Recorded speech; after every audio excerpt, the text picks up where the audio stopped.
ಆತ್ಮೀಯ H16 news ಅರ್ಥಾತ್ ಹೇ ಸಿದ್ದರಾಮಗೆ ಸ್ವಾಗತ. ನಾನು ನಿಮ್ಮವ MI ಅಥವಾ ಮಲ್ಲಪ್ಪ ಜೋತಾವರ್. ಆತ್ಮೀಯರೇ, KPSC ವಿರುದ್ಧ ಸಾಕಷ್ಟು ಇಲ್ಲಿವರೆಗೆ ನಮ್ಮ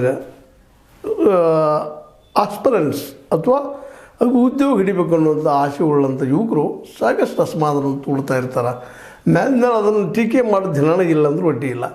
ಇಂಥ ಪ್ರಸಂಗದಲ್ಲಿ ಒಬ್ಬ ಸರ್ಕಾರದ ಪ್ರತಿನಿಧಿಯಾಗಿ ಸಚಿವರಾಗಿ ನಮ್ಮ ಪ್ರಿಯಾಂಕಾ ಖರ್ಗೆ ಅವರು ಒಂದು ಮಾತನ್ನು ಭಾಳ ಸ್ಪಷ್ಟವಾಗಿ KPSC ಸಲುವಾಗಿ ಹೇಳ್ತಾ ಇದ್ದಾರೆ.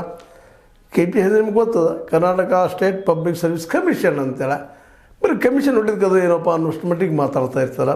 ಆ ಒಂದು KPSC ಸಲುವಾಗಿ ಒಂದೆರಡು ಮಾತು ಮಾತಾಡ್ತಾ ಇದ್ದಾರೆ, ಹೇಳಿದ್ದಾರೆ ಸ್ಪಷ್ಟವಾಗಿ ಪ್ರಿಯಾಂಕಾ ಖರ್ಗೆ ಅವರು. KPSC ಇರುವವರೆಗೆ ರಾಜ್ಯದ ಜನರಿಗೆ ಉದ್ಯೋಗ ಸಿಗುವುದಿಲ್ಲ, ನನಗೆ ಅವಕಾಶ ಕೊಟ್ಟರೆ KPSC ವಿಸರ್ಜಿಸಲು ಸಿದ್ಧ, ವಿಸರ್ಜನೆ ಮಾಡಿಬಿಟ್ಟು ಭಾಳ ಚೆನ್ನಾಗಿದೆಪ್ಪ ಅದಂತ ಅನ್ನುವಂಥ ಮಾತನ್ನು ಹೇಳ್ತಾ ಇದ್ದಾರೆ.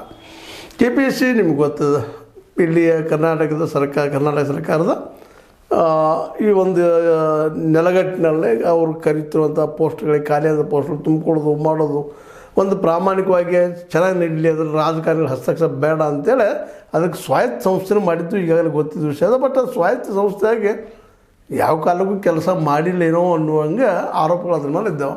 ಯಾಕಂದ್ರೆ ಅದು ವಿಸರ್ಜನೆ ಮಾಡಬೇಕು ಅನ್ನೋಷ್ಟರ ಮಟ್ಟಿಗೆ ಬೇಜಾರನ್ನು ವ್ಯಕ್ತಪಡಿಸಿದ್ದು ನೋಡ್ಬೇಕಪ್ಪ ಅಂತಂದ್ರೆ ನಮ್ಮ ಖರ್ಗೆ ಅವರು ಎಲ್ಲರಿಗೂ ಬೇಜಾರಾಗ್ಯದಪ್ಪ, ಅದ್ರ ಬದಲಾಗಿ ಅದ್ರ ವರ್ಕ್ ಬದಲಾಗಿ ಅದ್ರ ಕೆಲಸದ ಬದಲಾಗಿ ಮುಂದೆ ಹಿಂಗಾದ್ರೆ ಸ್ವತಃ ಒಬ್ಬ ಸಚಿವರು ಹಿಂಗೆ ಹೇಳ್ಬೋದು ಮುಂದೆ ಹೆಂಗೆ ಅಂತ. ಯಾಕಂದ್ರೆ ಅವ್ರಿಗೆ ಅನುಭವಕ್ಕೆ ಬಂದಿದ್ದು ಹೆಚ್ಚು ಕಡಿಮೆ ಪಂಚಾಯತ್ ರಾಜ್ ಇಲಾಖೆ ಸಿಬ್ಬಂದಿ ನೇಮಕ